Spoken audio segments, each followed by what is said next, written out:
telah dibuatkan program buat kalian. Ini kalau terjemahan yang kita ingin memasuki sekalian dengan makna tafsirnya. Hai orang-orang beriman, telah dibuatkan buat kalian program-program puasa bulan Ramadan dan ibadah-ibadah rangkaian yang lainnya, dan itu diwajibkan atas kalian sebagaimana telah dibuatkan untuk orang-orang sebelum kalian agar kalian mencapai tingkat ketakwaan. Ramadan adalah bulan pelatihan, peningkatan skill spiritual seseorang. Di Jakarta ini banyak sekali lembaga-lembaga spiritual dan itu mulai tenar beberapa tahun terakhir karena dianggap setelah seorang pegawai ikut di lembaga itu, maka tingkat pemahaman atau peringkat spiritualnya, keimanannya lebih tinggi. Karena dianggap bahwasanya trainernya bagus, staff-staffnya bagus, ya mungkin alat-alat yang dipakai juga bagus. Diharapkan kita outputnya juga bagus. Dan itu memang banyak diekspos seperti itu. Ternyata pegawai setelah masuk pelatihan 2-3 hari walaupun mahal, mereka keluar jadi lebih jujur, lebih amanah, lebih tanggung jawab. Kadang-kadang untuk satu skill spiritual itu cukup besar biaya yang harus dikeluarkan dan meluangkan waktu sekian lama. Saudaraku seiman, sebenarnya kita sadar atau tidak sadar sebagai seorang muslim, kita punya lembaga training massal peningkatan skill spiritual, itulah Ramadan. Karena tidak ada lembaga training yang gratis seperti Ramadan. Tidak ada lembaga training yang serami Ramadan. Karena semua yang syahadat di seluruh muka bumi ini, kita ke Timur Tengah, kita ke Afrika, kita ke Eropa, kita ke Amerika, ke Australia, semua ke Asia Tenggara. Asal kita ketemu muslim, mereka puasa siang hari. Ketemu muslim, mereka tarawih di malam hari. Ada sebagian kecil yang tidak kerjakan, tapi umumnya orang kerjakan. Maka pesertanya paling banyak. Trainernya langsung Allah, staffnya semua para malaikat, dan langsung dikasih pahala cash pada saat itu. Ya. Ada sebuah sabda Nabi SAW yang wajar menjadi tolok ukur bagi kita. Yang kata Nabi SAW, ragama anfum ri'in, ragama anfum ri'in, ragama anfum ri'in. Artinya terhinalah seseorang itu, terhinalah seseorang itu, terhinalah seseorang itu. 3 kali Nabi SAW ulangi. Maka para sahabat penasaran, ya Rasulullah, siapa yang anda maksud nih? Luar biasa gitu terhinanya. Maka kata Nabi SAW, siapa yang mendapat kedua orang tuanya dalam keadaan hidup dan tidak bisa membawanya masuk ke dalam surga, dia tidak berbakti selama orang tuanya hidup. Dan siapa yang mendapatkan Ramadan, kemudian Ramadan itu pergi tanpa diampuni dosa-dosanya. Berarti memang ada motivasi yang sangat tegas dan yang jelas dari Nabi SAW, maksimalkan Ramadanmu nih. Ya. Ramadan itu teman-teman sekalian bulan yang penuh dengan kemuliaan, luar biasa. Setiap tiba Ramadan selalu Nabi SAW mengatakan, telah tiba kepada kalian bulan Ramadan. Iklan jelas, wahai muslimin, pada bulan itu bulan yang penuh dengan berkah. Berkah artinya semua akan dicukupi. Makan sedikit buka puasa cukup, makan sedikit sahur cukup, minum sedikit cukup, tidur istirahat sedikit cukup. Semuanya diberkahi oleh Allah SWT. Yang di dalamnya semua pintu-pintu surga dibuka. Apa maksudnya pintu-pintu surga dibuka? Artinya dibuka pendaftaran. Kalau kita lewat di sebuah kampus atau kantor, dibuka pendaftaran 1 Januari sampai 31 Januari. Misal. Lalu ada orang cuma lewat saja, saya mau kuliah di sini, tapi nggak pernah daftar. Diterima nggak? Hah? Kenapa lesu bener ini? Setuju nggak bahasan Ramadan nih? Setuju? Yang nggak setuju, aneh imannya. Kena mau sambut Ramadan mestinya semangat. Atau lewat di sebuah kantor buka penerimaan pegawai baru 1 sampai 31 Januari. Lalu dia cuma lewat, saya pengen kerja sini, tapi nggak pernah daftar. Mengkhayal, daftar. Ini iklan resmi dari 1400 tahun yang lalu. Hari ini pun kita kumandankan dari 1 Ramadan sampai akhir Ramadan, 29 atau 30 Ramadan, iklan. Yang mau masuk surga daftar. Bagaimana caranya Ustaz? Puasa siang harinya, sholat tarawih malam harinya. Selesai. Seluruh orang lakukan. Kalau kita sendiri saja, orang lain gak kerjakan mungkin berat. Ini semua orang. Apalagi Masya Allah mikrofon kita kayak berantem sana. Nah, tanda kutip di sini. Kita mau sholat sini bisa, mau sholat sana bisa, rame-rame orang hidupkan. Kesempatan. Kita balik kanan orang puasa, balik kiri orang puasa, orang semua puasa. Kalau Ramadan saja kita tidak puasa, kira-kira kapan kita mau puasa? Kalau Ramadan saja kita nggak sholat malam, lalu kapan kita sholat malam? Ramadan saja kita tidak baca Quran, lalu kapan kita baca Quran? Ramadan aja kita tidak sedekah, tidak lakukan ibadah-ibadah, lalu kapan kita kerjakan? Sementara semua orang pada saat itu jadi baik. Makanya cara daftarnya begitu, sibukkan diri dengan amal saleh, kau akan terdaftar ke surga. Lalu ditutup semua pintu neraka. Baik, apa maksud ditutup pintu neraka? Kita kan surga belum dilihat, neraka belum dilihat. Saya cuma dengar informasinya, tapi tentu kita yakini sebagai seorang muslim. Artinya tadi kalau surga dibuka pendaftaran, kalau neraka ditutup bagi pelaku-pelaku maksiat. Kata sebagian ulama hadis, di Ramadan khusus Allah masih ampuni dosa-dosa. Makanya kesempatan. Ada hadis lain riwayat Bukhari berbunyi, kata Nabi SAW, kalau tiba Ramadan ada penyeru dari malaikat mengatakan, wahai pelaku kebaikan maksimalkan ibadahmu, wahai pelaku keburukan berhentilah, karena kesempatan. Ini surga dibuka, di neraka ditutup. Lalu pada saat itu Allah akan lipat gandakan balasan pahala. Jadi kalau bulan-bulan sehari Ramadan cuma satu, dia jadi berlipat, double. Dan Allah melihat persaingan kalian pada bulan itu. Maka tunjukkan yang terbaik, kata Nabi SAW, dari amal kalian. Ingat juga kata Nabi SAW, orang yang puasa itu, atau pada bulan Ramadan itu, semua syaitan-syaitan yang jahat dibelenggu. Lehernya diikat, tangannya diikat, kakinya diikat. Dibelenggu berarti tidak bisa buat apa-apa. Ini sering saya kasih contoh rasionalnya ya. Jadi awal Ramadan nanti, itu seperti kita sama musuh kita sedang mau lomba lari. Ini syaitan nih kita nih. Kalau Ramadan nanti dia dibelenggu, diikat. Lehernya diikat, tangan diikat, kaki diikat. Kita jalan santai pun tetap menang. Ya. Dan nanti akhir Ramadan, jarak antara kita sama syaitan 1 bulan. 1 bulan itu kalau kita jalan dari sini sampai ke Eropa berangkat. Kalau jalan kaki. Ada banyak orang bodoh, begitu tiba Idul Fitri, ya, dia duduk manis tunggu syaitan. Syaitan yang sudah jauh, tunggu sebentar. Syaitannya jalan sampai, dapat dia. Padahal sebenarnya setelah Ramadan, perutnya terbiasa puasa. Matanya sudah biasa sholat malam, baca Quran, zikir, tinggal injak gas sedikit, sampai mati masuk surga. Tapi enggak, lisannya lebaran, Alhamdulillah. Bukan Alhamdulillah karena berhasil di training 1 bulan, siap menjadi orang takwa. Alhamdulillah tidak lagi puasa. Alhamdulillah tidak lagi sholat tarawih. Alhamdulillah sudah boleh maksiat lagi, boleh pacaran lagi, boleh ini lagi, boleh rame-rame lagi karaoke, rame-rame lagi dosa-dosa. Jadi tidak dapat pelajaran dari situ. Hati-hati teman-teman ya. Peringatan Allah Subhanahu wa taala kalau datang kepada kita itu bertahap. Awalnya melalui lisan orang. Kalau teman-teman buat salah lalu sudah ada orang ingatkan dengan lisan, itu peringatan Allah yang pertama. Peringatan yang kedua, kalau tidak mau mulai ada gangguan-gangguan. Keseleo, sakit, hilang barangnya. Tetap juga tidak mau, datang yang lebih besar nanti. Allah bisa tenggelamkan di bumi. Allah datangkan petir menyambar dia. Dan Abdullah bin Umar berkata anhuma, tidak akan terjadi kiamat sampai, ini tanda-tanda hari kiamat justru, 2 orang berjalan ingin menyelesaikan syahwatnya pada satu orang, kemudian pada satu tempat, mau zina, mau mabuk-mabuk segala macam. Lalu salah satunya Allah tenggelamkan ke bumi. Terjadi gempa, jatuh temannya, mati. Dia selamat. Itu tidak menjadikan dia berhenti untuk berbuat dosa. Dia cuma bilang, oh saya selamat. Riwayat lain apa?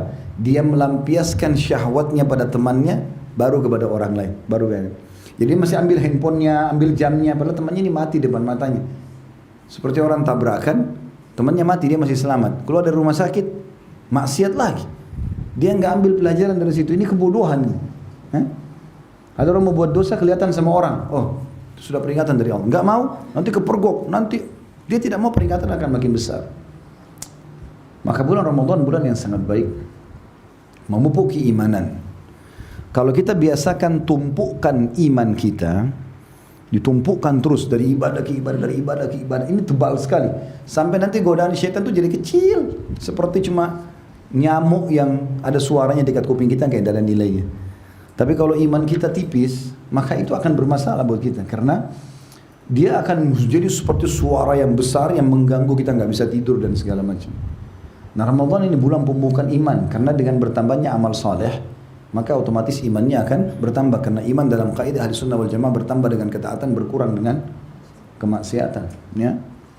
Maka betul-betul kesempatan meningkatkan skill itu. Ada sebuah kisah sedikit berhubungan dengan masalah keimanan. Saya ingin berbagi dalam masalah ini.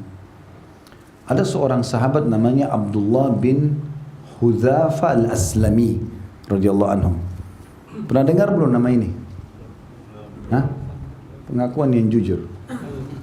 Yang lain berarti yang diam sudah pernah dengar ya. Kalau kita voting lebih banyak yang sudah dengar, nggak usah cerita.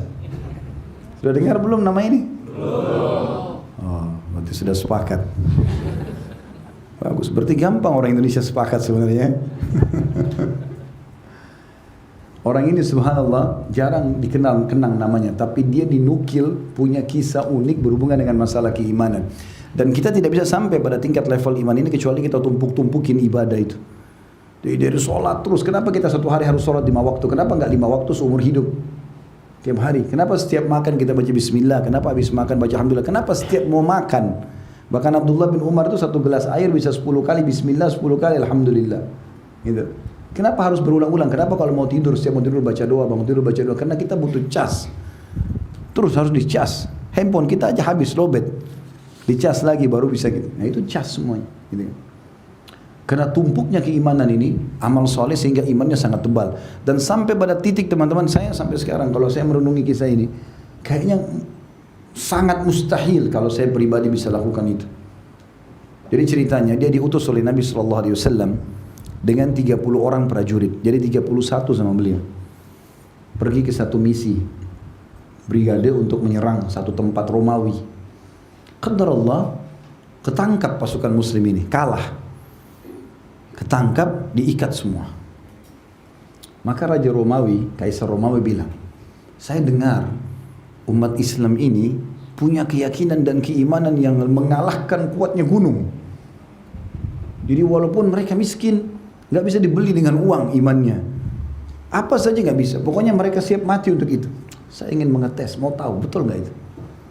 Maka Abdullah bin Huzaf al-Aslami ini adalah pimpinan tadi pasukan itu ya. Dipanggil oleh Kaisar. Lalu Kaisar ini orang Abdullah ini orang Badui dari padang pasir, orang miskin, bukan orang kaya. Kalau orang kaya mungkin masih ada alasan dia tidak tergoda, mungkin kalau kekayaannya masih lebih banyak. Ini orang miskin. Maka dia dipanggil lalu Kaisar berkata begini, wahai Abdullah, kau tahu wilayah kekuasaanku? Waktu itu Romawi menguasai setengah dunia, setengahnya Persia. Romawi itu berkuasa mulai dari Asia Utara yang paling ujung, Turki ya. Turki, seluruh Eropa, seluruh Afrika. Jadi seperti L dunia itu dikuasai. Sisanya itu selain Jazirah Arab, Afghanistan, Rusia ke bawah ini Rusia. Bagi dua dulu. Ini namanya kerajaan Persia, ini namanya kerajaan Romawi. Yang Allah ceritakan dalam surah Ar-Rum, mereka berperang, negara adik kuasa. Yang jelas Kaisar ini nangkap lalu dia bilang, hai Abdullah, kau tahu luasnya wilayahku. Aku ingin tawarkan kepada kamu satu hal. Kalau kau mau, aku langsung kasih. Panggil juru tulisnya, panggil semua saksi-saksinya. Kau tahu apa yang aku tawarkan? Kata Abdullah, tidak. Dia bilang, saya mau tawarkan kepada kamu setengah kerajaanku. Ini setengah ini Romawi, langsung kau ambil. Datangkan saksi-saksi kau jadi raja. Syaratnya kau murtad, masuk agama Kristen. Itu saja. Kalau kau masuk ke agamaku, setengah kerajaan punya kau. Ini orang miskin dari padang pasir, masuk Islam baru sekian tahun ini. Bukan kayak antum lahir dalam Islam. Maka jawaban dia apa? Jangankan kau tawarkan setengah kerajaanmu, hai Kaisar. Kumpulkan seluruh raja dunia ini, semuanya kasih ke saya kerajaannya, saya sendiri jadi raja, semua jadi bawahan saya nggak akan tinggalkan agama ini. Ini tidak bisa keluar mulut jawaban ini kecuali dari orang yang luar biasa imannya, gitu kan? Tidak cukup di situ. Kaisar bilang sebentar, ada penawaran lain. Rupanya Kaisar Romawi itu punya seorang anak gadis terkenal sangat cantik, tinggi putih kayak kita sekarang orang bule. Karena orang bule, orang Romawi. Itu semua panglima perang, raja-raja dunia waktu itu suka mau menikah sama anak ini. Dikeluarkan anak perempuan itu, duduk di sebelahnya kaisar. Kata kaisar, plus setengah kerajaan anakku ini. Nikahi dia. Yang dikejar oleh orang di dunia dua ini, laki-laki. Jabatan dan harta serta wanita. Anak laki-laki itu kalau mau cepat selesai kuliah bilang saja, nak kalau selesai kuliah ayah nikahkan kau, langsung semangat. Ini setengah harta, ini wanita dan tercantik lagi. Jadi kerajaan terbesar di dunia dapat wanita tercantik. Kata dia, kalau seandainya kaisar, kau datangkan bukan cuma anak perempuan, seluruh anak-anakmu, keluargamu, wanita pun kau tawarkan, semua tidak akan menggoyah imanku. Kaisar bingung, ini gimana caranya goyahkan imannya? Kerajaan nggak mau, ini nggak mau. Kata kaisar, masukkan dia dalam penjara. Jangan kasih makan, jangan kasih minum. Nggak boleh makan, nggak boleh minum. Kita teman-teman sudah tahu kalau nggak makan seminggu pun mungkin lemas tapi masih oke. Yang penting jangan nggak minum. Kalau haus ini berat, gitu kan? Makanya Allah mengatakan dalam Al-Quran, wa ja'alna minal ma'i kulli syai' hayy. Kami jadikan dari air semua hal itu bisa hidup, kan gitu. Maka kata dia kaisar, masukkan penjara, jangan kasih makan, jangan kasih minum. Kalau dia sudah lemas, laporin ke saya. Selama 3 hari gak makan, gak minum. Setelah itu, kaisar dilaporkan sama prajuritnya, sudah lemas nih Abdullah ini. Kata dia, coba masukkan ke penjaranya babi dan khamr. Tapi babi ini bukan babi biasa pinggir jalan. Makanannya kaisar. Dengan rempah-rempah, dengan piringnya, dengan aromanya gitu. Dengan khamrnya yang paling mahal. Masukkan, hidangkan di depannya dia. Dia sekarang dalam kondisi lapar sekali, haus sekali. Apa yang terjadi teman-teman? Sampai 3 hari lagi ke depan, sampai membusuk dan menjamur daging itu, nggak disentuh sama Abdullah. Melapor pengawalnya kaisar ini kepada kaisarnya. Ini Abdullah nggak tergoyah imannya. Panggil kalau gitu, keluarkan dari penjara, diseret, sudah lemas sekali. Begitu tiba di depan kaisar, kata kaisar, kenapa kau tidak makan? Bukankah kau lapar? Dia bilang, demi Allah hai kaisar, saya tahu di saat keadaan saya sekarang ini, itu babimu dan khamarmu sudah halal buat saya. Karena dalam keadaan darurat. Tapi saya tidak akan membiarkan kau menghina agamaku. Sekali haram, haram. Lebih jauh dari itu kaisar buat. Kaisar bilang, kalau begitu, saya akan menghukum kau, membunuh kau. Tapi bukan mati biasa, mati yang luar biasa. Kau tahu bagaimana? Abdullah diam saja. Didatangkan periuk besar, isinya minyak panas. Minyak panas, mendidih. Lalu kata kaisar, saya akan cemplungkan kau ke sini. Kau mau tahu bagaimana panasnya api ini? Minyak ini dipanasin sama dia. Memang itu untuk penyiksaan orang. Didatangkan prajuritnya Abdullah satu persatu. Itu begitu dilempar sama baju-baju perangnya, dilempar tiba-tiba dalam hitungan detik jadi tulang-tulang saja. Karena panasnya minyak itu. Abdullah lihat nih. 1 dilempar, 2 dilempar, sampai 30 habis semua. Lalu kemudian kata kaisar, masuk gilirannya dia. Abdullah diseret, terus Abdullah nangis nih. Abdullah nangis nih. Netes dari mata. Kata prajuritnya, dia udah nangis nih. Kata kaisar, coba tanya, kenapa dia nangis? Mungkin dia sudah mau pindah agama sekarang, takut mau tidak makan berapa hari, mau dipasak.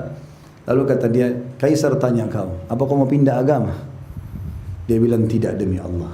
Saya menangis ini gara-gara saya menyesal cuma punya 1 nyawa. Harusnya saya punya 1000 nyawa, semuanya kau cemplungin ke minyak itu. Karena saya rindu ini mati syahid. Sampai dicemplungin mati syahid radhiyallahu anhu. Bisa seperti itu? Hah? Bagaimana bisa? Puasa Ramadan aja loyo. Itu tidak bisa muncul perasaan itu kecuali kita tumpukin amal ibadah itu. Makanya komitmen untuk istiqomah dalam ibadah itu penting. Istiqomah itu tanpa kita sadari sebenarnya kita terluputkan dari dosa. Orang kalau sibuk dengan amal soleh, antum nggak usah keluarkan energi khusus untuk tinggalin dosa, nggak usah. Karena kesibukan dengan amal soleh itu, azan ke masjid, pulang lagi sholat ba'diyah, baca Quran, zikir, majelis ilmu, cari rezeki halal, dosa nggak ada waktunya. Sendiri kita tinggalkan. Jadi tidak usah antum luangkan khusus. Apalagi ada bahasa-bahasa kebodohan ini. Syaitannya kuat nih. Syaitan kuat apa? Memangnya nampak depan antum? Main cekik-cekik? Kan tidak. Harus zina gitu misalnya. Enggak. A'udzubillahi minasyaitonirrajim, dibakar sama Allah. Selesai. Jadi jangan pakai bahasa itu. Nah, Ramadan ini kesempatan. Syaitan ini dibelenggu. Kesempatan kita beramal saleh. Tingkatkan keimanan. Pahalanya besar. Ya, ketebalan iman akan terasa dan manfaatnya akan sangat besar ke depannya. Derajat tinggi di surga dan seterusnya. Lalu kata Nabi SAW lanjutan hadis, dan di bulan Ramadan ada malam lebih baik daripada 1000 bulan. Siapa yang terharamkan dari kebaikannya, maka dia terharamkan dari semua kebaikan. Artinya malam Lailatul Qadar ini malam yang mulia. Walaupun di 10 terakhir Ramadan, tapi teman-teman kata ulama, orang kalau tidak menggencet dirinya terbiasa ibadah di awal Ramadan, akhir Ramadan jadi malas. Karena orang itu di akhir-akhir, di garis finish, walaupun capek, dia siap untuk mengejar garis finish yang sudah berusaha dari awal. Kalau dari awal dia malas, ketinggalan jauh, tambah malas nanti terakhirnya. Paham nggak? Kalau dari awal kita belajar terus, kejar ingin dapat nilai yang tinggi. Nanti pada saat ujian, walaupun ada sedikit malas, tapi kita terdongkrak karena sudah ada pemicu dari awal. Tapi awal malas belajar, tiba-tiba malam ujian, saya mau dapat nilai penuh, mulai hafal. Padahal tidak pernah tahu sebelumnya, nggak bisa. Jelas nggak? Jadi orang yang dapat Lailatul Qadar itu memang yang semangat sampai begadang malam itu justru orang yang dari awal dia terus pupuk dirinya. Ya. Lailatul Qadar lebih baik daripada 1000 bulan, yang berarti sama dengan 83 tahun plus 4 bulan. Plus 4 bulan. Berarti kalau kita baca Subhanallah saja pas Lailatul Qadar, sama dengan mengucapkan Subhanallah 1000 bulan atau 83 tahun plus 4 bulan. Bayangkan kalau kita bilang Subhanallah, Subhanallah, Subhanallah, tidak pernah berhenti, tidak pernah tidur, nggak pernah makan, nggak pernah minum, 83 tahun, bisa nggak? Susah. Satu malam itu dapat. Kita sayangkan teman-teman sekalian, di Indonesia masih belum difahami makna ini. Sehingga mereka di awal Ramadan ramai di masjid, akhir Ramadan ramai di mall. Nah, cari baju lebaran. Baju lebaran sekarang ini, sebentar pulang malam cari baju lebaran, ya, nggak antri, nggak macet, harganya murah, modelnya banyak. 10 terakhir Ramadan, malaikat lagi turun ke langit bumi, dilipat gandakan pahala. Karena Lailatul Qadar itu semua kita pasti dapat, nggak ada yang nggak dapat itu. Semua lewati, tapi siapa yang beribadah pada saat itu? Kan pasti dilewati kan selama hidup, nggak mungkin nggak dilewatin, kecuali sudah mati. Berarti tetap orang lewatin, tapi siapa yang dapat taufiknya beramal? Kata ulama, yang memang yang niat mau mendapatkannya dari awal. Dari awal sibuk ibadah, nah Lailatul Qadar Allah bangunkan itu. Imam Nawawi rahimahullah mengatakan, aku pernah mengisi Ramadanku dengan ibadah. Pas di malam Lailatul Qadar, itu dia bilang aku tertidur, capek tiba-tiba tertidur. Sudah lama nunggu Lailatul Qadar dari awal Ramadan nih. Di pelapah, di bangunan rumahku, di atapnya, zaman dulu orang tidak pakai kayak kita beton, pakai pelapa-pelapa kurma. Di celah-celah daun-daun kurma itu, ya pelapahnya itu ada celah. Maka pas bulan di atas dan wajahku terkena cahaya bulan itu. Aku pun terkaget dengan cahaya itu yang menyentuh mataku, lalu aku terbangun. Kemudian aku sadar kalau ini malam ganjil, maka aku pun bangun beribadah kepada Allah Subhanahu wa taala. Allah hanya kasih kepada orang yang mau mengejarnya. Makanya orang kalau masuk medan perang, yang mati syahid itu hanya yang paling ikhlas. Di perang Uhud, 314 mujahid pergi ke sana dengan Nabi SAW, yang mati syahid berapa? 60. Di Badar 60. Di Uhud yang 70. Jadi 60 orang. Kenapa enggak semuanya mati syahid? Kuasa Allah SWT. Kata ulama, Allah memilih siapa yang mati syahid. Bahkan ada sahabat baru syahadat mati syahid. Di perang Uhud 700 perang, pasukan perang 70 yang mati syahid. Semua peperangan Nabi SAW, bahkan pembebasan kota Mekah, satu pun sahabat nggak ada yang mati, gitu kan? Di perang Hunain ada korban beberapa orang, tapi kebanyakan yang mati syahid lebih sedikit. Kenapa? Karena Allah memilih siapa yang paling ikhlas, yang paling mau itu. Kalau cuman ya kalau dapat, kalau enggak ya enggak dapat lah, gitu kan? Kalau kita dapat teman-teman sekalian, Ramadan itu satu kali Lailatul Qadar, dan kita sempat sholat tarawih 2 rakaat aja. Berarti sama dengan 2 rakaat itu dikerjakan selama 1000 bulan non-stop. Terus salam, sholat 1000 bulan. Kalau kita dapat 10 kali Ramadan, berarti 830 tahun lebih. Ya. Kita mengingat hampir 850 tahun. Belum untuk umur kita itu tidak akan sampai itu. Kalau 20 tahun, kalau 30 tahun, terus-menerus setiap tahun kita kerjakan, maka berapa banyak pahala yang didapatkan. Gitu kan? Makanya betul sabda Nabi SAW, siapa yang telah terharamkan dari kebaikannya, dia telah terharamkan dari semua kebaikan.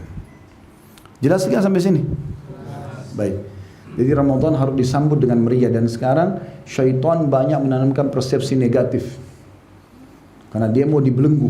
Intinya teman-teman sekalian, kita menyambut Ramadan itu dengan kegembiraan, dengan semangat, karena memang ini saatnya kita mengecas iman kita, dan banyak sekali manfaat yang bisa kita dapatkan. Baik, di antara amal yang sangat dianjurkan di Ramadan ada beberapa poin. Yang pertama itu puasa sendiri. Dan puasa ini adalah ibadah yang sangat besar pahalanya. Bahkan dari sisi, kita akan bedah puasa dari 2 poin. Sisi spiritualnya, dari nilai keimanan dan pahalanya, dan sisi kesehatannya. Kalau sisi spiritual dan keimanannya, dia adalah amal ibadah yang paling besar pahalanya. Nggak ada yang menyamai puasa. Mau sholat, mau haji, mau jihad, semua di bawah nilai puasa dari sisi kuantitasnya. Beranjak daripada hadis Bukhari Muslim yang kata Nabi SAW, Allah berfirman, yaqulullahu ta'ala, kullu amal ibn Adam lahu al-hasanatu bi asyri amthaliha ila 700 di'fin ila adhafin katsir ila 700 di'f. Semua amal ibadahnya anak Adam sudah ditentukan kadarnya, atau makna lainnya sudah kembali pada dirinya sendiri. Langsung Allah kasih nilai. Kata Nabi SAW, Allah berfirman, satu pahala bisa jadi 10 kali lipat, bahkan 700 kali lipat. Tergantung kadar keikhlasan. Kita sama-sama sholat di saf pertama, ada yang dapat cuma 10 pahala, ada yang 100 pahala, ada yang 1000 pahala, ada yang 700 pahala. Tergantung kadar keikhlasan, benarnya wudunya, benarnya syarat-syarat dan rukun sholatnya, khusyuknya, semua itu masuk. Ayat-ayat yang dia baca. Kemudian, kecuali puasa. Kata Nabi SAW, illa siyam atau illa saum, fa innahu li wa an ya'ji bihi. Allah mengatakan kecuali puasa, hadis qudsi ini, karena dia milikku dan aku akan balas langsung. Ya. Taraka syahwatahu wa ta'amahu wa syarabahu min ajli. Dia meninggalkan syahwatnya, makanannya, minumannya karena aku, kata Allah.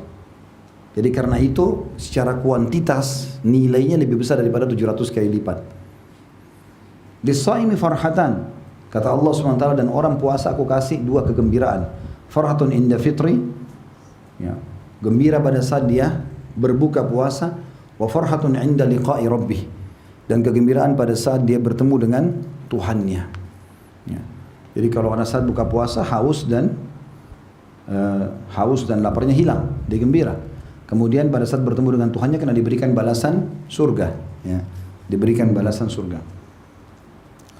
Wala khalufu famus shaim atyabu indallahi min rihil misk, dan bau mulutnya orang yang puasa di sisi Allah lebih wangi dari bau kasturi. Ini ada makna ya. Karena kan orang biasa kalau puasa nggak makan, nggak minum, apalagi kalau dia tidak sering kumur-kumur, kadang-kadang ya, karena menggunakan siwak, sikat gigi boleh orang kalau lagi puasa. Jadi kalau orang tidak lakukan, biasanya mulutnya ada bau, ya. Maka bau ini di sisi Allah dinilai lebih wangi dari bau kasturi. Ini di sisi Allah, bukan di sisi manusia. Jadi antum jangan sengaja panggil teman, nih mulut saya lebih wangi dari kasturi, tiup, pingsanlah orang itu. Ya. Maka ini keutamaan puasa. Dalam hadis riwayat Bukhari Muslim, kata Nabi SAW, man sama yawman fi sabilillah zahzahallahu wajhi anin nari sab'ina kharifa. Siapa yang buat puasa karena Allah sehari saja, karena Allah, maka Allah akan selamatkan wajahnya dari api neraka, jaraknya 70 tahun. Ya. Juga kata Nabi SAW, as-sawmu junnah kajunnati ahadikum minal qital. Puasa itu jadi perisai dari api neraka sebagaimana perisai seseorang dari kalian pada saat di kancah peperangan. Ya. Fa idza kana yawmu sawmi ahadikum, kalau kalian sedang berpuasa, fala yarfuth, supaya bisa jadi perisai dari api neraka, jangan pernah rafath. Rafath itu mengucapkan kalimat syahwat kepada bukan pasangan halal, ya. Sayang, rindu, cinta, apalah bahasa-bahasa ini yang untuk suami istri jangan dipakai untuk yang lain. Wala yafsuk, jangan dia berbuat kejahatan. wala yajhal. Jangan buat-buat kebodohan, buang-buang waktu. Ya. Maka ini semua dia. Fa in sabbahu ahad, kalau ada yang mengajak dia bertengkar, falyakul inni mru'un sha'im. Katakan aku seseorang yang sedang ikut program puasa. Enggak mau bertengkar. Gitu. Jadi ini perintah puasa. Bersabar, jalani insyaallah dan nikmati. Nikmati itu hausnya, nikmati laparnya sebagai sebuah pengorbanan buat Allah. Toh juga begitu azan maghrib bebas kita makan dan minum. Ya. Kalau kita hitung waktu kita puasa sama waktu kita boleh makan dalam sehari, lebih banyak waktu kita boleh makan loh. Karena dari mulai maghrib sampai subuh. Kalau maghrib jam 6, subuh jam 5, ya, berarti kita bisa 11 jam atau 12 jam, kurang lebih ya. Hampir sama mungkin. Antara puasa sama kita boleh buka puasa dan makan. Maka bukan berarti kita disuruh puasa terus. Makanya Abu Darda berkata radhiyallahu anhu, kalau bukan karena menikmati hausnya, menahan dahaga ini di puasa dan bangunnya sholat malam dan berduduk sama orang-orang saleh, aku tidak ingin hidup sesaat pun di muka bumi ini. Maka nikmati puasa itu. Indah, nyaman. Sisi spiritualnya ya. Sisi kesehatannya, kalau badan kita ini mesin, rusak ini mesin. Karena makan pedas, makan manis, makan dingin, masuk panas. Kalau mesin rusak nggak ini? Rusak. Mobil saja harus servis kan? Kalau nggak servis bisa mogok tengah jalan. Antum pakai 11 bulan, makan nasi goreng, makan pisang, makan ini, minum panas, minum dingin. Maka 11 bulan dipakai. Tahu nggak teman-teman, secara medis kita juga biar tidur malam, pencernaan kita masih mengelola sisa makanan yang kita makan. Makanya medis melarang banyak makan kalau malam hari kan gitu. Karena yang kita makan dari pagi itu masih dikelola itu pada malam hari. Makanya bangun pagi biasanya orang buang air gitu. Nah, seperti itu. Nah, puasa datang untuk mengistirahatkan, servis. 11 bulan kau pakai badanmu nih, 11 bulan seperti kalau mobil kau pakai, sekarang masukin bengkel. Servis, jangan makan, jangan minum. Makanya kita kalau sudah seminggu puasa, 2 minggu puasa, perut kita sudah terbiasa itu. Kadang-kadang buka puasa dengan berapa butir kurma, minum 1 gelas sirup, sholat maghrib, udah biasa. Kadang-kadang mau makan malas ya. Ada orang makan nanti habis tarawih. Makanya teman-teman ambil pelajaran dari sisi kesehatan. Ramadan itu ada ilmunya di situ, ada hubungannya dengan masalah kesehatan. Ada satu orang kaya di Saudi. Dia ini 10 tahun tidak puasa Ramadan, 10 tahun. Orang kaya. Bagaimana caranya supaya orang tidak soroti dia? Karena dia orang kaya di Saudi. Dia setiap kali mau tiba Ramadan kayak kita begini akhir Syaban, dia ajak istri sama anak-anaknya berangkat ke Eropa liburan supaya ada udzur musafir. Dia pulang setelah Idul Fitri. Jadi nggak ada puasa. Orang juga tidak banyak tanya dia, mungkin orang pikir dia puasa di sana padahal sebenarnya tidak. Dan dia pergi ke negara Eropa karena negara kafir, mungkin sedikit orang Islam gitu. Setelah 10 tahun Allah uji dia dengan penyakit. Ini kisah nyata. Allah uji dia dengan penyakit, kena sakit di perutnya, setiap datang kejang-kejang kesakitan. Dia nggak bisa obati. Dia pakailah harta dia yang ada, datangi semua dokter spesialis penyakit dalam, seluruh dunia didatangi sama dia. Karena orang kaya, berobat sana, berobat sini, dokter-dokternya tidak ada yang temui penyakitnya. Subhanallah, sampai hampir setahun dia berobat. Di tahun ke-11 ya, 10 tahun dia tidak puasa Ramadan. Di tahun ke-11 ini hampir 1 tahun dia berobat sana sini gak sembuh-sembuh. Kalau datang teriak-teriak kesakitan. Terakhir itu hampir sebelum Ramadan, bulan Sya'ban begini, dia rupanya dengar ada satu dokter spesialis orang Katolik di Jerman. Ada sedikit saya mau tambahkan kisah di sini. Katolik ini sudah lama dikenal mau masuk Islam. Tapi dia lagi tunggu berita besar nih. Apa ini kira-kira mendongkrak dia untuk syahadat. Dia udah pelajari Al-Quran, dilacinya bahkan ada Al-Quran dalam bahasa Jerman. Intinya pada saat itu dia pergi berobat sama dokter itu. Dokter ini periksa, nggak ada penyakitnya ini. Cek secara medis nggak ada, dengan alat tercanggih pun nggak ada. Lalu dokternya tanya, mana dokter-dokter yang pernah kau datangin sama resep-resep obatnya? Dilihatin semua ini nama profesor-profesor dunia yang terkenal. teman-teman sejawatnya dokter ini tahu semua ini, dokter-dokter ahli di bidangnya. Obat-obat semua ya, obat-obat penyakit perut, vitamin, semuanya ada dan itu yang termahal semuanya.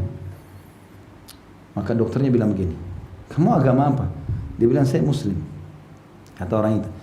Ini sebabnya dia taubat ya, dari dokter Katolik ini.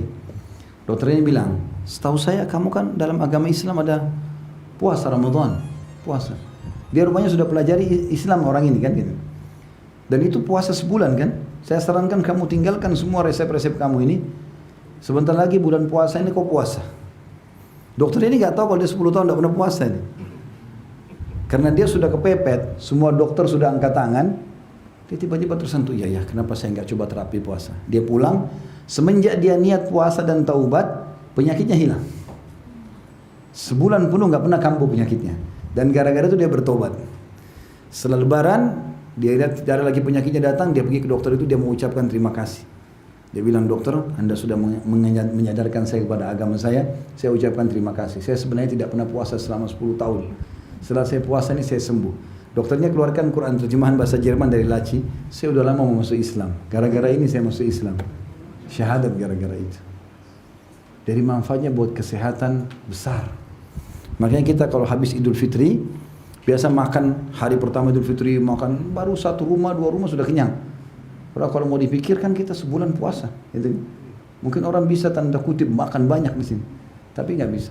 Seperti mobil, kalau habis diservis, gasnya sedikit saja sudah kencang ya, nggak ada suara. Tapi kalau lama nggak diservis, ya keluar asap hitam, suaranya ribut, segala macam.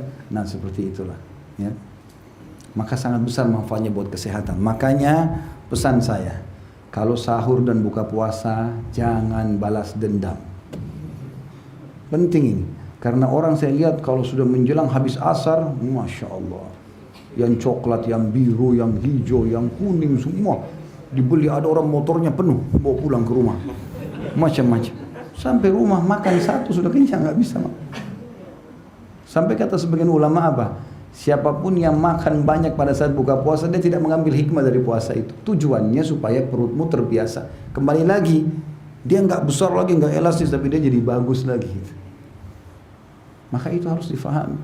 Makanya kata Nabi SAW, sebaik-baik makanan kalian pada saat buka puasa adalah kurma. Sebaik-baik makanan kalian pada saat sahur, kurma. Nabi nggak bilang makanlah daging, minumlah susu, kurma. Supaya ambil hikmahnya, boleh makan secukupnya. Tapi teman-teman percaya, kalau antum begitu azan, langsung nasi sama ayam goreng, sama tempe, sama sambal sayur ini. Nah, sholat maghribnya ngantuk. Habis makan mau berdiri nggak bisa. Kayak orang balas dendam. Percuma, berarti perutnya nggak diservis lagi tadi. Habis servis kita rusak lagi. Coba direnungi sunnah Nabi SAW. Makan berapa butir kurma, minum air, sholat maghrib dulu. Mandi yang segar, kemudian baru makan malam. Atau kalaupun sudah kenyang, biarin aja dulu. Tahan sedikit, habis tarawih, makan. Nanti kan sahur juga bisa makan gitu kan. Jadi ambil hikmah dari masalah itu. Baik, itu masalah puasa. Yang kedua, masalah sholat tarawih. Tarawih, qiyamul lail, qiyamul Ramadan, tahajud sama. Semua sholat malam maksudnya. Cuma kalau Ramadan namanya tarawih. Santai maksudnya. Kenapa santai? Karena orang habis ba'diyah isya sudah bisa sholat malam. Kan di hari biasa kita harus, bukan harus sih, dianjurkan tidur dulu baru nanti sholat di akhir malam, gitu ya. Kecuali witir boleh di awal malam. Kalau sholat tahajud nanti di akhir malam, tapi Ramadan dimajukan. Agar orang-orang yang malas tahajud ini minimal 1 tahun sekali ada di buku amalnya sholat tahajud. Nah, kalau ini juga nggak mau tarawih, kapan kira-kira dicatat di buku amalnya sholat malam? Padahal Nabi SAW mengatakan afdalus sholati ba'dal maktubah sholatul qiyam. Yang paling afdal setelah sholat 5 waktu adalah sholat tahajud, qiyamul lail. Dan itu di Ramadan dimajukan. Nabi SAW contohkan itu. Nabi SAW dipesankan juga tentang masalah sholat ini. Man qama ramadhana imanan wa ihtisaba ghufira lahu ma taqaddama min dhanbi. Siapa yang mendirikan malam Ramadan dengan keimanan dan mengharapkan pahalanya, dibersihkan dosa-dosanya yang telah lalu. Hidupkan malam itu. Dan teman-teman usahakan sholat berjamaah di masjid. Dan usahakan setelah imam selesai baru antum keluar. Makanya yang mau sholat 8 rakaat atau 11 rakaat ikut di masjid yang 11 rakaat. Yang mau 23 ikut 23. Dua-duanya sunnah Nabi sallallahu alaihi wasallam, gitu kan. Maka cari imam. Kenapa? Kita pilih imam seperti ini bukan memilah-milah ya. Karena memang Nabi SAW mengatakan siapa yang sholat bersama imamnya sampai imam bubar, maka dicatatkan baginya pahala sholat semalam suntuk. Jadi seperti salam, sholat lagi, salam, sholat lagi, dari maghrib sampai subuh. Susah itu. Tapi kita bisa dapat hanya dengan sholat tarawih bersama imam, gitu kan. Tapi tentu kita juga cari tempat teman-teman sholat yang nyaman, bacaannya benar, gitu kan. Jangan cari masjid yang Allah Akbar, Allah Akbar, Allah Akbar. Nah, kita tidak tahu baca apa ini. Belum baca subhanallah sudah sami Allah liman hamidah. Belum rabbana alhamdulillah sudah sujud lagi. Apa ini? Salah satu kewajiban sholat itu tumaknina, tenang. Harus, kata Nabi SAW kepada sahabat yang begini sholatnya, Allah Akbar, Allah Akbar. Diistilahkan dalam hadis-hadis sahih, itu musi'us sholah, orang yang buruk sholatnya. Nabi lagi mau isi pengajian, dia datang, dia sholat buru-buru. Rukuk sujudnya seperti ayam patok jagung. Allah. Digambarkan dengan Ibnu Abbas seperti burung gagak patok makanannya. Maka selesai sholat Nabi SAW bilang, kembali kau, sholat lagi. Karena kau belum sholat itu. Nabi pikir tadi mungkin kena buru-buru mau hadir di majlis. Dia sholat lagi, sama lagi sholatnya. Belum sujud sebentar, udah berdiri lagi. Selesai Nabi bilang ulangi sholatmu. Kau belum sholat. Dia ulangi lagi sampai 3 kali. Ternyata masih sama. Oh berarti orang ini memang begini sholatnya. Bukan karena ada hajat yang lain. Maka Nabi bilang yang keempat kali ulangi sholat. Dia bilang ya Rasulullah, saya tidak tahu sholat yang lain. Ajarkan saya. Mulai Nabi SAW bilang, kalau kau mau sholat, tenangkan sendi-sendimu semuanya. Baru kau takbir. Allahu Akbar. Kembalikan semua sendi-sendi pada tempatnya. Tangan sudah tenang semua. Baru kau baca yang dimudahkan dari Al-Quran. Kemudian rukuklah. Biarkan sendi-sendi tenang dulu semua. Baru kau baca memuji Allah. Karena subhana rabbiyal azim. 1. Subhana rabbiyal azim. 2. Itu yang paling pendek ya. Subhana rabbiyal azim. Ada banyak bacaan-bacaan. Ada 6 macam bacaan dalam rukuk. Baru kau bangun. Kalau kau bangun i'tidal, tenangkan sendi-sendimu semua. Baru baca. Sami Allahu liman hamidah. Rabbana walakal hamd. Mil'us samawati wa mil'ul ardi wa mil'u ma syi'ta min syai'in ba'd. Ada banyak lanjutan doanya sebenarnya. Yang jelas kita misalnya baca itu baru sujud. Kata Nabi SAW, tenangkan seluruh sendi baru baca doa sujud. Begitu terus sampai salam. Maka tumaknina ini kewajiban sholat. Bisa ditolak sholatnya karena terbukti Nabi suruh ulangi orang itu. Kalau sholatnya sudah diijabah, walaupun pahalanya sedikit, tidak perlu disuruh ulang kan gitu. Tapi ini disuruh ulang karena memang tidak diijabah sama Allah SWT. Maka tenang, ikut sholat berjamaah. Ya. Biasakan itu. Kecuali darurat sekali, boleh antum kerjakan di rumah. Yang ketiga adalah membaca Al-Quran. Dan ini sangat dianjurkan juga. Jadikan Ramadan sebagai bulan Al-Quran. Baca, belajar. Ya. Untuk membaca Al-Quran. Karena dia banyak sekali keutamaannya. Dan juga Nabi SAW mengatakan as-siyamu wal Qur'anu yashfa'ani lil abdi yaumal qiyamah. Puasa dan Al-Quran dua-duanya akan menolong hamba atau pelakunya yang melakukannya pada hari kiamat. Yaqulus saum, puasa akan berkata, Rabbi mana'tuhu ta'ama wasyaraba bin nahar. Wahai Tuhanku, aku telah melarang dia, menahan dia untuk makan dan minum di siang hari. Fasyaffi'hu, ya, maka berikanlah dia. Fasyaffi'ni, ya, lahu atau bihi, ya. Maka berikanlah dia syafaat dari perantaraku. Wa yaqulul Quran juga mengatakan mana'tuhu nauma bil laili fasyaffi'hu atau fasyaffi'na bihi. Ya. Maka Quran pun mengatakan aku telah menahan dia tidur malam hari karena baca aku, maka tolonglah dia, berikan syafaat kepadanya. Para ulama melakukan baca Quran di bulan Ramadan ini dengan sangat serius. Dan Al-Quran pernah saya sebutkan, saya ulangi lagi, memiliki empat hak membacanya. Faham nggak faham artinya, baca. Dan ini berurut dari Al-Fatihah surah nomor 1, Al-Baqarah nomor 2, Al-Imran nomor 3, An-Nisa nomor 4, Al-Ma'idah nomor 5, terus sampai 114 An-Nas.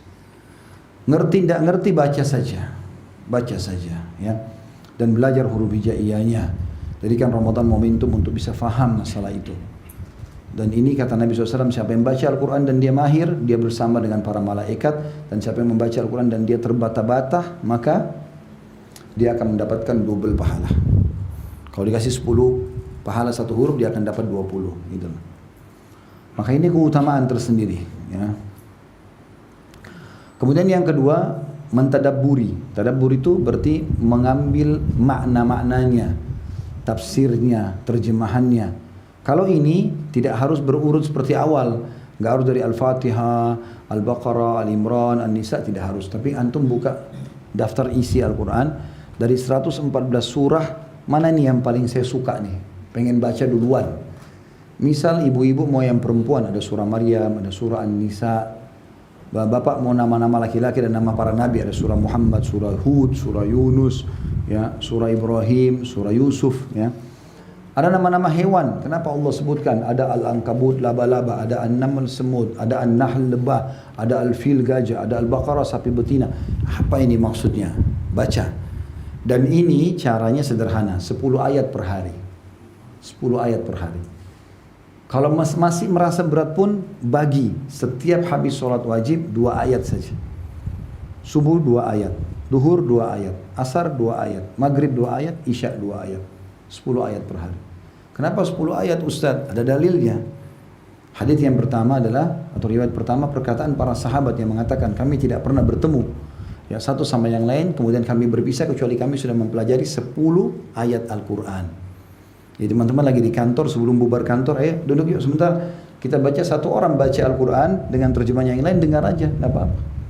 Tadabbur namanya, gitu kan? Maka itu bagus ya, dilakukan. Ini tadabbur ya. Sehingga kita bisa renungi maknanya dan segala macam, ini sangat baik. Ini hak yang kedua, mentadabburi ayat Al-Quran ya. 2 ayat saja, insya Allah sudah faham. Dalil yang kedua, selain sahabat tadi mengerjakan 10 ayat, juga ada hadis Nabi SAW, siapa yang membaca di malam hari atau sehari, dalam sehari semalam itu 10 ayat Al-Quran, dia akan diberikan 1 kintor. Dan 1 kintor itu kata Nabi SAW lebih baik daripada dunia dan seluruh isinya. 10 ayat itu lebih baik daripada dunia dan seluruh isinya. Kalau antum baca 20 ayat, 30, ini kita bicara jumlah minimal ya, 10 ayat minimal. Dan sudah pernah saya sampaikan kan, download aplikasi Nakhtim itu. Kalau saya pribadi saya sarankan itu. Tulis Nakhtim ya, dalam bahasa Indonesia pun bisa. Nanti modelnya itu bahasa Arab, nun, kha, ta, mim, lingkaran warna hijau. Itu bukan aplikasi saya ya, tapi saya temukan ada anak saya pernah kirim subhanallah kepada saya dari teman-temannya. Anak saya masih SD. Saya dapat subhanallah, saya bagus, saya coba cek, bagus itu. Ternyata programnya memang sesuai judulnya. Nakhtim artinya kita mengkhatam. Di app ada, di App Store ada, di Play Store ada semua, gratis. Nah itu bagusnya kita waktu awal kita pilih mulai dari surah mana, misalnya Al-Fatihah, mulai dari surah pertama, ayat pertama. Kita bisa pilih qoreknya siapa, qoreknya dia misalnya siapa, ya. Kemudian kita pilih, kemudian ada di bawah sekali dalam bahasa apa, terjemahan bahasa Indonesia misalnya, di bawah mulai. Nanti kalau kita tutup handphone, buka keluar nanti ayat pertama Al-Fatihah. Kita tutup lagi, buka lagi nanti kalau mau buka WA segala macam, baca lanjutannya ada. Terus begitu sampai selesai. Khatam Al-Quran. Jadi 30 juz itu tidak mengambil waktu khusus. Siap lagi nunggu di lampu merah daripada lihat helmnya orang warna apa, ya lebih baik lihat handphone. Baca, gitu kan. Maka itu penting, antri di lift segala macam, buka handphone. Karena begitu kita buka handphone pasti dia keluar lanjutannya. Gitu kan. Kita mau mundur ke ayat sebelumnya, ada tanda panah mundur, ada tanda panah maju kalau mau lanjutin. Kita mau share ke orang, oh ayat ini bagus nih, masalah Ramadan misalnya, ada gambarnya situ untuk share, tinggal klik share langsung. Ke semua medsos bisa di share, ke Facebook, ke Instagram, ke mana-mana segala macam, di WA, bagus. Mau dengerin bacaannya, ini saya ragu bacaan saya nih. Di atas ada klik audionya, diklik imam tadi yang kita pilih baca, kita dengerin. 1 ayat itu saja, diulangi berapa kali kita jadi ikutin tajwidnya. Bagus sekali itu. Sudah download belum itu? Hah? Baru tahu? Alhamdulillah. Saya kira semua sudah tahu. Cuma saya orangnya memang biasa ngulangin. Nah itu bagus ya. Kita berikan Al-Quran. Itu yang kedua tadabbur. Yang ketiga menghafalnya. Haknya Al-Quran. Dan hafal sama. Saran saya 10 ayat per hari. Taruh tadi antum sambil tadabbur, antum hafal 2 ayat setiap habis sholat 5 waktu, berarti 10 ayat sehari. Nanti antum aplikasikan, kalau sholat duha 2 rakaat misalnya, rakaat pertama 5 ayat, rakaat kedua 5 ayat. Sholat qobliyah, sholat ba'diyah, sholat tahajud, sholat tahiyat masjid, banyak sholat taubat, sholat wudu. Antum kalau baca di rakaat pertama 5 ayat, rakaat kedua 5 ayat, insya Allah satu hari hafal tuh. Ya. Kalau kita tadabbur 10 ayat dan hafal 10 ayat tadi, karena ini sama ya, dan hafal ini tidak harus berurut dari Al-Baqarah, Al-Fatihah, Al-Baqarah, tidak usah. Surah yang antum suka saja dulu. Oh ini Al-Mulk bagus nih 30 ayat, tidak terlalu panjang, mulai hafal. Kalau 30 ayat berarti antum cuma 3 hari bisa hafal itu. Kalau satu hari 10 ayat, 30 ayat selesai. Tapi kan nanti mudah lupa Ustaz, itu syaitan, bisikan syaitan. Baca a'udzubillahi minasyaitonir rajim. Orang kalau lupa sambungan ayat, bukan 30 juz hilang semua. Hah? Jadi mulai itu. Ya, insya Allah Al-Quran itu ada 6.000 sekian ayat. Kalau antum hafal dan tadabbur 10 ayat per hari, kali 1 bulan berarti 300 ayat, kali 1 tahun kali 12 berarti 3.600 ayat, 21 bulan hafal 30 juz. Insya Allah. Yang keempat, mengamalkan isinya. Itu hak Al-Quran. Dan Ramadan adalah bulan Al-Quran. Allah mengatakan dalam Al-Quran, A'udzubillahi minasyaitonir rajim, syahrul Ramadan alladzi unzila fihi Al-Quran. Bulan Ramadan yang kami turunkan Al-Quran di dalamnya. Kata para ulama adalah bulan saatnya membaca Al-Quran. Imam Syafi'i rahimahullah mengkhatam di setiap Ramadan, di Ramadan di setiap hari 2 kali. Jadi 1 bulan 60 kali mengkhatam. Utsman bin Affan mengkhatam 30 juz di rakaat terakhir witir. Yang biasa antum baca qul huwallahu ahad. Ya. Maka itu Al-Quran di bulan Ramadan. Yang keempat, sedekah. Sedekah di bulan Ramadan pahalanya sangat besar sekali, ya. Lebih daripada yang lainnya. Karena kata Nabi SAW, afdalu sadaqatu sadaqatu fi Ramadan. Sedekah yang paling afdal dikeluarkan di bulan Ramadan. Dan banyak yang bisa dilakukan, sedekah baju, sedekah makanan, pokok, ya. Sedekah buku, sedekah apa saja. Tapi yang paling mudah dan paling bagus adalah membuka puasakan orang. Buka puasakan orang.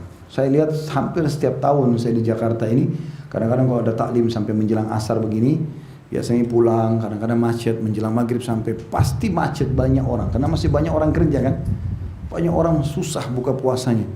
Ada yang menjual, kadang-kadang ada yang tidak menjual. Kesempatan antum itu.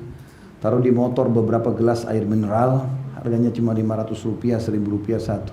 Taruh 10, kalau bisa beli 1 dus isi 48, harga 30.000. Taruh. Begitu azan, menjelang azan buka motornya bagi-bagiin ke orang di pinggir jalan. Beli kurma 1 dus. Ya. 1 dus itu ada yang 10 kilo. Ada yang dari 200-300 ribu sampai 600 ribu. Kurma-kurmanya. Kalau mau lebih sedikit pahala lagi, kantongin 2 butir 3 butir kurma di plastik kecil, bawa taruh di kendaraan. Menjelang azan bagi-bagiin orang. Itu pahalanya besar. Jadi kalau kita beli 1 dus air mineral, isinya 48, 30 ribu rupiah modalnya. Itu paling mahal. Ada 1 dus cuma 20 ribu. Ya. Isi 48, anggap 50. Kalau kita kasih ke masjid dekat rumah, bagiin orang di jalan, habisin 50, berarti hari itu kita punya 51 pahala puasa. 50 orang yang kita buka puasa kan 1 kitanya. Itu 51 buka puasa. Kalau dari 50 orang itu, 1 saja ahli ibadah, kerjanya ngaji segala, kita panen semua pahalanya dengan sedekah segelas air. Karena pernah waktu Nabi SAW mengatakan, siapa yang buka puasain orang, dia akan dapat pahala seperti orang yang dibuka puasakan tanpa dikurangi sedikit pun dari pahala orang yang puasa itu. Kalau misalnya dia dapat 100 karena baca Quran segala macam, kita karena kasih dia minuman, kita dapat 100 pahala itu. Seperti itulah. Maka ini kesempatan emas. Yang paling afdal kurma dan air putih. Kalau bisa yang lain bagus. Makanya Nabi SAW pernah ditanya oleh sahabat, ya Rasulullah, tidak semua orang bisa buka puasain orang. Karena sahabat ini tangkapnya makanan lengkap ya. Kita nasi campur misalnya gitu kan, lengkap. Kata Nabi SAW, Allah akan memberikan pahala ini kepada semua orang yang membuka puasakan orang walaupun hanya susu yang dicampur air. Kan biasa susu itu kalau dicampur air rasanya jadi berubah, cuma warna saja kan. Tapi kalau dia miskin, dia nggak punya kecuali itu, tetap dapat pahala. Atau sebutir kurma atau seteguk air.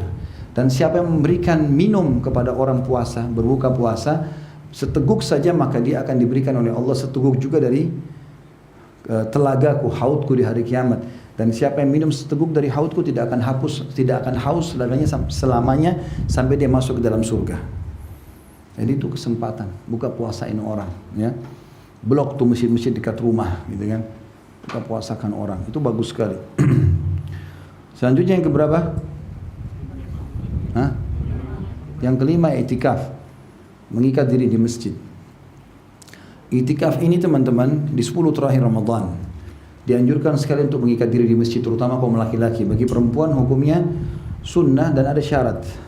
Itu laki-laki juga sunnah ya, tapi sunnah muakkadah bagi laki-laki. Perempuan itu sunnah secara umum. Tapi ada syarat, kalau dia belum menikah izin sama walinya dan bukan di luar kota, ya, ada walinya ayahnya. Kalau dia sudah menikah sama suaminya, yang jelas para ummahatil mu'minin radhiyallahu anhunna, istri-istri Nabi tidak i'tikaf kecuali setelah Nabi SAW meninggal.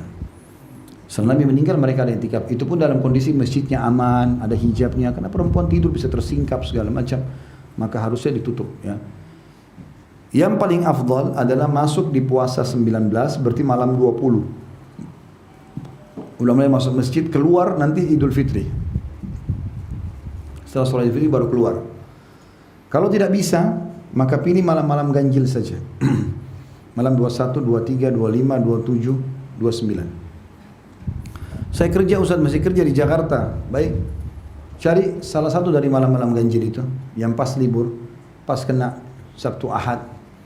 Ada istri, ada anak, bawa ke masjid besar di mana dari mulai habis maghrib, habis buka puasa, atau buka puasa di jalan, udah siap-siap sebelumnya, sholat maghrib, isya, tarawih, ada kalau qiyamul lail sampai subuh. Habis selesai subuh mau keluar dari masjid silakan. Yang penting sudah habiskan malamnya di masjid, i'tikaf di situ. Nah, maka itu sangat bagus. Itu sangat baik i'tikaf ini. Dan tentu ada syarat-syarat i'tikaf segala macam ya, dianjurkan untuk tidak keluar ya. Kemudian tidak boleh kalau laki-laki dia punya istri dia pulang, kemudian dia jima berhubungan biologis, karena itu membatalkan i'tikaf. Tapi kalau istrinya datang mengunjungi dia seperti kasus Sofia radhiyallahu anha, istri Nabi SAW, Ummahatil Mukminin, Ummul Mukminin, pernah ziarah kepada Nabi SAW lagi i'tikaf, Nabi antar pulang, itu boleh. Keluar termasuk darurat lah, gitu kan. Tapi dia harus segera kembali lagi. Kemudian tidak melakukan hal sia-sia, misalnya tidur aja. Ada orang i'tikaf tidur dari pagi, nanti mau maghrib baru bangun. Ya. Cuma bangun sholat tidur lagi. Enggak, dia beraktivitas ngaji, apalah. Memang khusus mengikat diri di situ. Salah satu ciri para nabi-nabi, mereka selalu meluangkan waktu untuk ibadah kepada Allah. Nah, di antaranya i'tikaf itu. Baik, jadi walaupun cuma sehari, ya, minimal sehari di 10 terakhir Ramadan itu ya. Kemudian yang ke-6 selain i'tikaf adalah umrah ya. Umrah di bulan Ramadan. Karena Nabi SAW mengatakan umrah di Ramadan ta'dil hujjatan ma'i, umrah di bulan Ramadan sama dengan haji bersamaku. Ya. Sama dengan haji bersamaku. Jadi kalau teman-teman hanya bisa umrah sekali seumur hidup, jadikan di Ramadan. Kalau sekali dalam setahun, jadikan di Ramadan. Kalau juga bisa beberapa kali dalam setahun, maka salah satunya Ramadan. Karena pahalanya sama dengan haji bersama Nabi SAW. Saya belum punya kemampuan Ustaz. Niat, innamal a'malu binniyat. Kata para salafus saleh, aku berharap punya niat di setiap amal saleh, walaupun aku belum sempat melakukannya. Karena dengan niat, masuk dalam hadis Bukhari, man hamma bi hasanatin wa lam ya'malha kutiba lahu hasanatun kamilah. Siapa yang niat mengerjakan satu kebaikan dan dia belum melakukannya, maka dicatatkan baginya satu pahala lengkap. Fa in amilaha, kalau dia kerjakan apa yang dia niatkan, misalnya mau tidur lalu niat salat malam, kebablasan tidur, dapat pahala satu salat malam lengkap. Allahu a'lam kadarnya seperti apa. Tapi kalau dia kerjakan, dia bangun, dia sholat, kutiba lahu asyru adha'afi ila sab'ami alifin ila adha'afin katsira. Dicatatkan baginya 10 kali lipat dari pahala ibadah itu sampai 700 kali lipat dan kelipatan-kelipatan yang banyak. Jadi diniatkan. Yang belum menikah niat menikah. Nah, niat menikah. Yang belum haji niat haji, niat umrah. Niatkan semuanya. Yang belum pernah jihad niat jihad. Sampai kata Nabi SAW, siapa yang mati belum pernah sama sekali terlintas dalam niatnya pun jihad, maka mati dalam keadaan jahiliyah. Suruh niat. Tidak ada ruginya niat itu. Diniatkan insya Allah. Jadi kalau jemaah haji nanti habis Ramadan, lulang lalang naik bus, jangan cuma jemaah haji ya dari daerah ini selesai. Enggak. Niatkan dalam hati, ya Allah, andai saja kau berikan aku kemampuan, aku ingin haji seperti mereka. Tapi tulus, ikhlas. Memang kita nggak punya kemampuan, ya. Kalau kita punya kemampuan, tentu harus dia lakukan. Kemudian yang ke-7 ya, melakukan semua jenis ibadah, terutama yang difokus adalah masalah doa. Doa juga khusus ya, karena kata Nabi SAW, orang yang puasa tidak akan ditolak doanya. Riwayat lain, jadi selama dia dari Sahur sampai buka puasa mustajab doa. Tapi ada hadis lain yang berbunyi dan setiap orang puasa memiliki satu waktu pada saat buka puasa diijabah doanya. Maka berdoa aja terus setiap ada kesempatan, ya. Berdoa terutama minta dihilangkan masalah-masalah yang sedang dihadapi, gitu kan. Selalu berdoa kepada Allah SWT. Itu sangat bagus, sangat bagus. Maka kita berdoa terus rutinkan ya, karena ini doa mustajab. Kalau ada yang mengatakan kan badan saya sehat Ustaz, saya sudah punya pekerjaan, ada istri, ada suami, ada anak, alhamdulillah cukup. Mungkin saya masih butuh doa enggak? Butuh. Karena dalam doa itu yang paling afdal adalah meminta agar Allah menambah nikmat atau mempertahankan nikmat daripada nanti sudah ada masalah baru minta jalan keluar. Jadi misalnya kita lagi sehat nih, yang paling afdal yang Allah cintai adalah kita mengatakan ya Allah pertahankan kesehatan saya. Itu lebih Allah cintai daripada kita sudah sakit minta disembuhkan. Ngerti nggak? Berarti pada saat kita sehat tetap berdoa supaya Allah pertahankan nikmat itu. Makanya kita kalau mau mulai makan, mau tidur, mau aktivitas baca bismillah. Kalau selesai, kenapa kita alhamdulillah? Supaya nikmat itu bertambah dan bertahan, kan gitu. Itu maksudnya. Maka ada juga kalau saya tanya teman-teman, mau nggak pada saat kita lagi genting, lagi susah, kita berdoa langsung Allah ijabah? Mau nggak? Syaratnya itu adalah sering berdoa pada saat lagi lapang. Kata Nabi SAW, kenali Tuhanmu pada saat kau lagi lapang, dia akan kenali kau pada saat kau lagi susah. Jadi kalau pada saat kita lagi sehat berdoa, lagi kaya justru berdoa, ada keturunan berdoa, ada pasangan baik tetap berdoa. Terus saja kita berdoa supaya Allah Subhanahu Wa Taala kabulkan. Dan Ramadan sebulan penuh diijabah doa. Bayangkan nih teman-teman kalau di kantor kita dibuka dari tanggal 1 sampai 31 Januari siapapun pegawai minta diterima permintaannya. Itu mustahil terjadi lagi kan. Tapi ini Allah SWT sang pencipta menawarkan itu. Semua Ramadan diijabah doa. Nah kita kesempatan sampaikan hajat-hajat kita, jangan disia-siakan ini. Apalagi kalau dipertemukan antara puasa dengan antara azan dan iqamah. Sepertiga malam, hujan lagi turun, waktu-waktu mustajab. Minta didoakan sama orang tua gitu kan. Atau anak soleh doakan orang tuanya, atau minta saudara muslim yang lain doakan, itu semua utamanya sangat besar ya. Kemudian yang terakhir, jauhi semua kemaksiatan, semua jenis dosa, kebodohan, tidak boleh dilakukan, semua jenis dosa. Karena kata Nabi SAW diantaranya, man lam yada' qawla zuri wal amala bihi falaysa lillahi hajan fi an yada' ta'amahu wa syarabah. Siapa yang tidak meninggalkan perkataan dusta dan terus melakukannya, maka tidak ada hajat bagi Allah memenuhi lapar dan hausnya. Sebenarnya di sini contohnya dusta, tapi semua kemaksiatan sama. Jadi harus dipuasakan juga penglihatan, pendengaran, ya, lisan, ini harus dikontrol semua. Puasa itu melatih kita untuk meningkatkan tadi, ya, spiritual kita, keimanan kita. Maka semua dikontrol. Makanya tadi kalau diajak berantem pun, saya sedang puasa, nggak mau ikut-ikutan, gitu. Maka seperti itulah.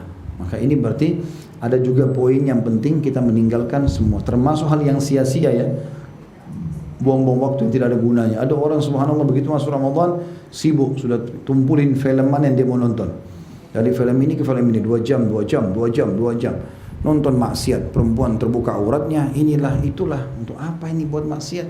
Kesempatan Ramadan lagi dibuka pintu surga, bertobatlah kepada Allah SWT. Ingat ya, kenikmatan iman seperti Abdullah bin Hudzaifah tadi tidak bisa dirasakan kalau kita tidak tumpukan ibadah.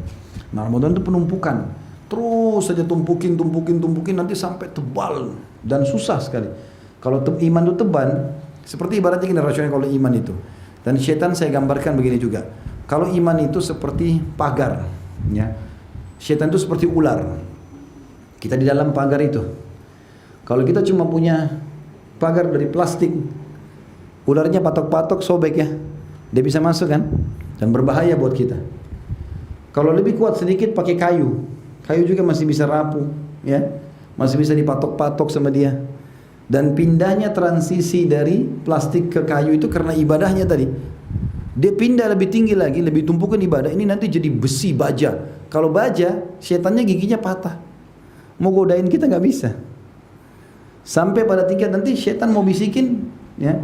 Kita dengar bisikan setan, tidak usah sholat. Apa ini? Kayak lepas, maka dia nggak bisa lagi. Bahkan sebagian ulama mengatakan hadis tentang Umar bin Khattab, kalau setan lihat dia lari ke lembah lain, karena Umar begitu. Dari bangun tidur sampai tidur ibadah aja terus. Sampai Umar bin Khattab itu taruh di sebelah ranjangnya ember air. Dia tidur sampai tangannya begini. Kesentuh air bangun, sudah sholat malam sampai pagi. Allahu a'lam berapa menit saja dia tidur. Udah begitu sibuk dengan ibadah. Sampai waktu meninggal Umar bin Khattab, lalu ada satu sahabat nikahi istrinya Umar, padahal sudah tua sekali. Tahu ditanya, kenapa kau nikahi istrinya Umar? Sudah tua, masih banyak wanita yang lain gitu. Dia bilang, karena saya ingin tahu rahasia ibadahnya Umar. Karena ibadah terus. Jadi yang kita butuhkan adalah ketebalan iman itu. Kalau sudah tebal itu luar biasa. Cobaan seberat apapun bisa kita lalui. Tapi kalau antum ibadah, dosa juga. Ibadah, dosa. Jadi tidak pernah tebal imannya. Jadi kayak dikikis sama itu. Sama dosa itu dikikis ya. Karena ini bisa saling menghabis. Pahala bisa membersihkan dosa, dosa juga bisa menghabiskan pahala. Ya. Seperti sabda Nabi SAW, hati-hati kalian dengan dengki, karena dia bisa membakar pahala seperti api membakar kayu bakar. Jadi ada dosa yang bisa membakar pahala gitu kan. Itu juga dengan pahala, kalau sering dibuat dia bisa membersihkan dosa. Allah mengatakan dalam Al-Quran, A'udzubillahi minasyaitonirrajim, innal hasanati yudhibnas sayyi'at. Semua perbuatan baik bisa menghilangkan dosa-dosa, gitu ya. Allahu a'lam. Subhanakallahumma bihamdika, asyhadu an la ilaha illa anta astaghfiruka wa atubu ilaik. Wassalamualaikum warahmatullahi wabarakatuh.